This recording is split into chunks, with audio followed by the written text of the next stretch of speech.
በአማራ ክልል አስደንጋጭ የተባለ ጥቃት ተፈጽሟል። የፋኖ ኃይሎችም የሐዘን መግለጫ አውጥተዋል። የክተት ዘመቻም ተጠርቷል። ዝርዝር መረጃውን ይዘናል። በሌላ በኩል አርበኛ ዘመነ ካሴ ዝምታውን ሰብሯል። አማራ ያሸንፋል ሲል መልእክት ያስተላለፈበትን መግለጫም ሰጥቷል። የምታደምጡት ይሆናል። ኤርትራን ለመውጋት የአብይ ድጋፍ ተጠይቋል። ጉዳዩን በተመለከተ ዝርዝር መረጃም ደርሶናል። ከኛ ጋር ከቆያችሁ ሁሉንም የምትሰሙት ይሆናል። ሰላም ጤና ይስጥልን። በመላው ዓለም ክፍል የምትገኙ ክቡራትና ክቡራን የኢትዮስ ሚዲያ ቤተሰቦች እንደምን ቆያችሁ? እነሆ ከተለያዩ ታማኝ መረጃ ምንጮች የደረሱንን አዳዲስ መረጃዎች ይዘን ቀርበናል። ለቻናላችን አዲስ የሆናችሁ ካላችሁ ሰብስክራይብ አድርጉ። ቪዲዮውንም ላይክ እና ሼር በማድረግ ጀምሩ። በቀጥታ ወደ መረጃዎቹ አለፍን። እስከ መጨረሻው ተከታተሉን። በአማራ ክልል በተፈጸመ የድሮን ጥቃት በርካቶች መገደላቸው ተነገረ። በክልሉ የተለያዩ አካባቢዎች የሚፈጸሙ ጥቃቶች አሁንም እንደቀጠሉ ይገኛሉ። አመራሩ እያደረግነው ያለነው ትግልን የሚያሰናክሉ ያሏቸውን አካላትም አስጠንቅቀዋል። ወደ ሁለተኛ ዓመቱ እየተቃረበ በሚገኘው የአማራ ክልሉ ጦርነት ተፋላሚዎቹን ወደ ጢሻ ለጢሻ የሚሽሎከሎኩ ዘራፊዎች አወረድኳቸው የሚለው የብልጽግናው አገዛዝ ነገር ግን አየር ኃይሉን፣ ሜካናይዝድ ኃይሉን፣ ኮማንዶውን፣ ሚሊሻና አድማ ብተናውን እግረኛ ሰራዊቱንና የባህር ኃይሉን ሳይቀር አሰማርቶ እየተዋጋበት ያለ ነው። ሁነኛ የፖለቲካ መፍትሄ ሐቀኛ ድርድር ይደረግ ዘንድ የሚቀርበው ተማጽኖ አሁንም ተገፍቶ ዜጎች በየዕለቱ የሚገደሉበት ጦርነትን ነው ያስቀጠለው። ትናንትና ዛሬ በአማራ ክልል ርዕሰ መዲና ባህር ዳር ቅርብ ርቀት ባሉ አካባቢዎችና በዛው በጎጃም ቀጠና እናርጅና እናውጋ የተፈጸሙ ግድያዎች ደግሞ የቅርብ ምሳሌዎች ናቸው። ከክልሉ ርዕሰ መዲና ባህር ዳር ቅርብ ርቀት በሚገኙት ጭስ አባይና አግታ ተብለው በሚጠሩ ስፍራዎች ላይ ነዋሪዎች ከዘመቻ ሲመለሱ ነበር በተባሉ የመንግስት ወታደሮች መገደላቸው ታውቋል። የብልጽግናው ሹማምንት በጅብ ቆዳ ተዋጉን በሚሉት ማህበረሰብ ላይ እየፈጸሙ የሚገኙት የድሮን ድብደባም ዛሬም ተጠናክሮ ቀጥሏል። ባህር ዳር አቅራቢያ አካባቢን ጨምሮ በዋናነት በጎጃም ቀጠና የድሮን ቅኝቶች ሲካሄዱ ካረፈዱ በኋላ ጥቃት ተፈጽሟል። የዛሬው የድሮን ጥቃት የተፈጸመው ደግሞ በምስራቅ ጎጃም ዞን እናርጅና እናውጋ ወረዳ ገደብ በተባለች አነስተኛ ከተማ ነው። ይህንን ጥቃት ተከትሎ በርካቶች መገደላቸውም ተሰምተዋል። በርግጥ የድሮን ድብደባውን የፈጸመው አገዛዙ በጉዳዩ ላይ እስካሁን ያለው ነገር የለም። የፋኖ ኃይሎች ደግሞ በዚህ ጥቃት ከ100 የሚልቁ ሰዎች ናቸው የተገደሉት የሚል የሐዘን መግለጫን አውጥተዋል። በቀጣይ ለምናደርገው ህዝባዊ ጥሪና የክተት አዋጅ ከዛሬ ጀምሮ ዝግጅት ይደረጋል በሚልም አክሏል። የፋኖ ኃይሎች በሰጡት መግለጫ ፊልድ ማርሻል ብርሃኑ ጁላም ከጽንፈኛው ጋር የተገኘን ህዝብም ድግስ ሊበላ በታደመበት እንመተዋለን፣ መሳሪያም አንመርጥም ወዘተ የሚሉለት ጠቅላይ ሚኒስትር አብይ አህመድ ደግሞ የለም ተፈርሞ ተጠያቂነትም ኖሮት አንድም ሰላማዊ ዜጋ አለመኖሩ ተረጋግጦ የሚፈጸም ጥቃትን እናደርሳለን የሚሉለት የድሮን ውድመት ግን አሁንም እንደቀጠለ ይገኛል። በክልሉ በአየር ኃይል ከታገዘው ከዚህ ጥቃት ባሻገር በፋኖ ኃይሎች በኩል የሚፈጸመው ድንገተኛና የደፈጣ ጥቃትም አሁንም በየአካባቢው ተጠናክሮ ቀጥሏል። ከአዲስ ቅዳም ወደ ዳንግላ በመጓዝ ላይ የነበሩ የመንግስት ኃይሎች ላይ የተፈጸመው የደፈጣ ጥቃት ደግሞ አንዱ ነው።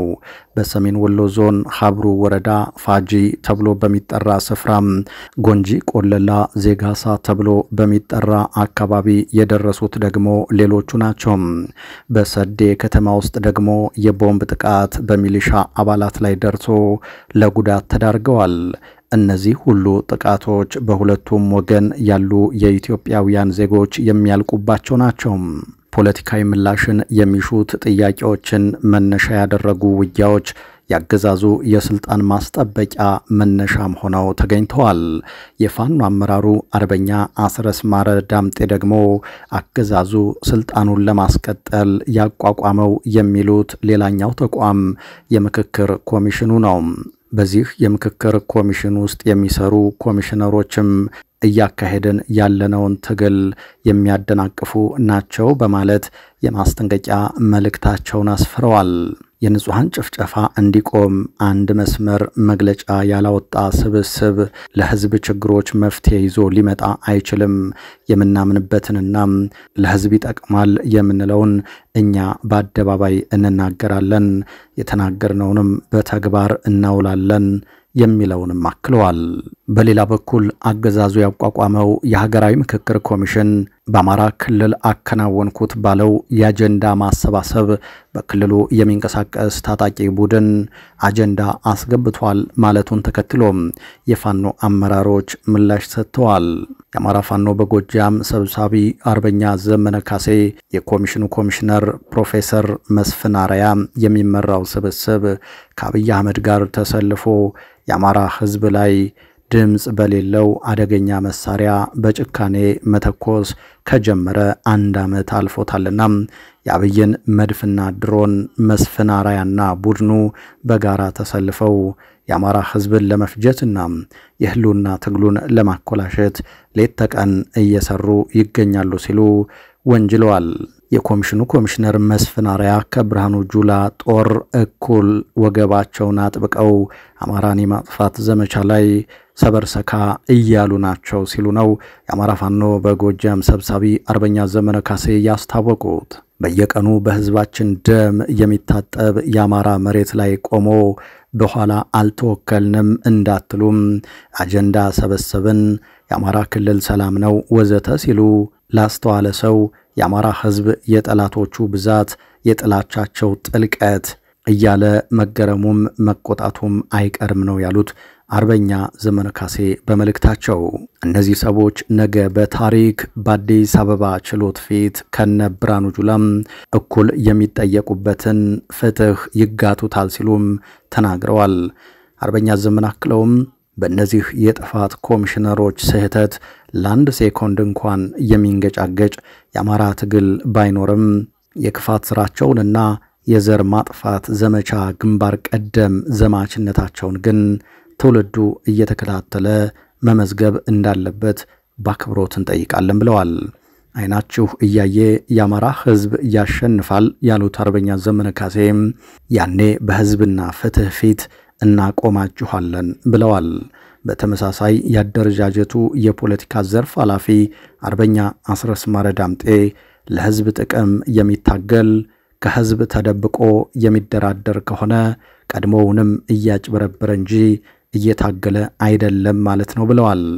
በሌላ መረጃ የኤርትራ ተቃዋሚ ብርጌድ ንሓመዱ የአዲስ አበባ ቢሮውን ለወታደራዊ ማዕከላት ጽፈት ቤትነት የመጠቀም እቅድ እንዳለው አስታወቀም። የኤርትራ የተቃውሞ እንቅስቃሴ ብርጌድ ንሓመዱ በአዲስ አበባ ከተማ የከፈተው ቢሮ በቀጣይ ወታደራዊ ማዕከሎች ሲቋቋሙ ማዕከላዊ ጽፈት ቤቱ ሆኖ እንደሚያገለግል ለቢቢሲ ተናግሯል።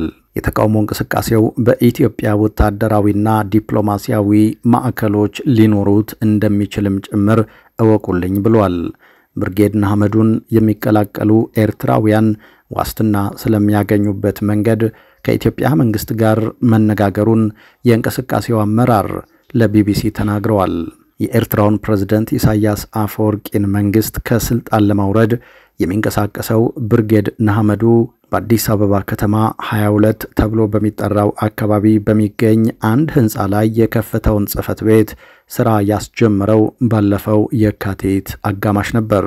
የጽፈት ቤቱን የምረቃ ስነ ስርዓት በሚያሳይ ቪዲዮ ላይ ብርጌድ ንሓመዱ አመራሮቹ የቢሮውን መከፈት ለእንቅስቃሴው እጥፋት እንደሆነ ሲናገሩ ተደምጠዋል። እንቅስቃሴውን ከፊት ሆነው ከሚመሩት ግለሰቦች መካከል አንዱ የሆኑት አቶ በየነ ገብረ እግዚአብሔር ጽፈት ቤቱ ተበታትኖ ለቆየው የብርጌድ ንሓመዱ እንቅስቃሴ አንድ መገናኛ ማዕከል ነው ብለዋል። የጽፈት ቤቱ መከፈት የተገለጸው ብርጌድ ንሓመዱ ከሌላው ተቃዋሚ ድርጅት የኤርትራ አፋር ብሔራዊ ኮንግረስ ጋር በመሆን ጥር 19 2017 ዓ.ም ኤርትራውያን የተገኙበት ስብሰባ በአዲስ አበባ ከተማ ከተካሄደ ከአንድ ወር ገደማ በኋላ ነው። የብርጌድ ንሓመዱ የዲፕሎማሲ ክፍል ኃላፊ ናቸው የተባሉት አቶ በየነ ገብረ እግዚአብሔር ከዚህ ቀደም በምዕራባውያን ሀገራት ሲከወን የነበረው የተቃውሞ እንቅስቃሴ ከሌሎች ሀገራት በተለየ መንገድ በኢትዮጵያ መጀመሩን ተናግረዋል። የእንቅስቃሴው ተወካዮች ከኢትዮጵያ መንግስት ባለስልጣናት ጋር ንግግር ማድረጋቸውን የሚገልጹት አቶ በየነ ለኢትዮጵያ መንግስት ያቀረብነው ጥያቄ በኤርትራ ስር ነቀል ለውጥ እንደምናካሄድ ነው ይላሉ። ቢቢሲ ያነጋገራቸው ሁለት የብርጌድ ንሓመዱ እንቅስቃሴ አስተባባሪዎች ሊያደርጉት ላሰቡት የትጥቅ ትግል መሰረት የሚሆነው አካባቢ የትኛው እንደሚሆን በግልጽ ከመናገር ተቆጥበዋል። በሌላ መረጃ ስዩም ተሾመ ተሰውሮብኛል ሲል ፌደራል ፖሊስ ምላሽ ሰጠ። ግለሰቡ በስም የሚታወቅ ስለሆነ ይሰወራል ብለን አናምንም፣ በቀጣይ ተገዶ እንዲቀርብ በማለት ግን ከፍተኛ ፍርድ ቤቱ አዟል። በፌደራል ከፍተኛ ፍርድ ቤት ልደታ የሽብር ወንጀል ምድብ ችሎት ጉዳያቸው እየታየ የሚገኘው አቶ ዮሐንስ ቦያለውና አቶ ክርስቲያን ታደለ ስዩም ተሾመ የተባለው ግለሰብ በሕግ ቁጥጥር ስር ሆነን ሳለ በማህበራዊ ሚዲያ ስማችንን እያጠፋ ነው በሚል ለችሎቱ አቤቱታ ቀርበው እንደነበር ይታወቃል። ፍርድ ቤቱም በስም የተጠቀሰው ግለሰብ ችሎት ቀርቦ ጉዳዩን እንዲያስረዳም በፌደራል ፖሊስ በኩል መጥሪያ ቢላክለትም ለሁለተኛ ጊዜ ስዩም ተሾመ ተሰውሮብኛል ሲል ዛሬ ምላሽ ሰጥቷል። አቶ ዮሐንስ ቦያለው በበኩላቸው ከጅቡቲ ጎበዜ ሲሳይን አመጣሁ ብሎ የሚመጻደቀው የፌደራል ፖሊስ ላፍቶ ሞል ቢሮ ከፍቶ በየቀኑ የፍርድ ቤት ዳኞችን ሲሳደብ የሚውልን ግለሰብ ተሰውሮብኛል ማለቱ አሳፋሪ ነው ሲሉ ለችሎቱ አስረድተዋል። አቶ ዮሐንስ አክለውም ይህንን ግለሰብ ቀደም ሲል በሌላ ችሎት በስም ማጥፋት ወንጀል ከስሸው ቅጣት የተጣለበት ቢሆንም እስካሁን ቅጣቱን የሚያስፈጽም የመንግስት አካል ባለመኖሩ ያንኑ የጥፋት ድርጊት ቀጥሎበታል ሲሉ ተናግረዋል።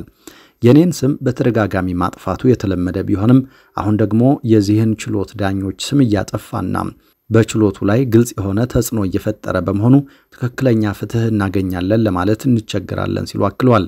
አቶ ክርስቲያን ታደለ በበኩላቸው ስዩም ተሾመ የጠቅላይ ሚኒስትሩ የማህበራዊ ሚዲያ አማካሪ ሲሆን ፖሊስ ይህንን ሰው ማቅረብ ያልቻለው ስዩም አንደኛ ደረጃ ዜጋ ስለሆነ ነው። አንደኛ ደረጃ ዜጎች ከህግ በላይ ስለሆኑ ፍርድ ቤት መቅረብ አይችሉም። ፍርድ ቤት ተገደው የሚቀርቡት ሁለተኛና ሶስተኛ ዜጎች ብቻ ናቸው።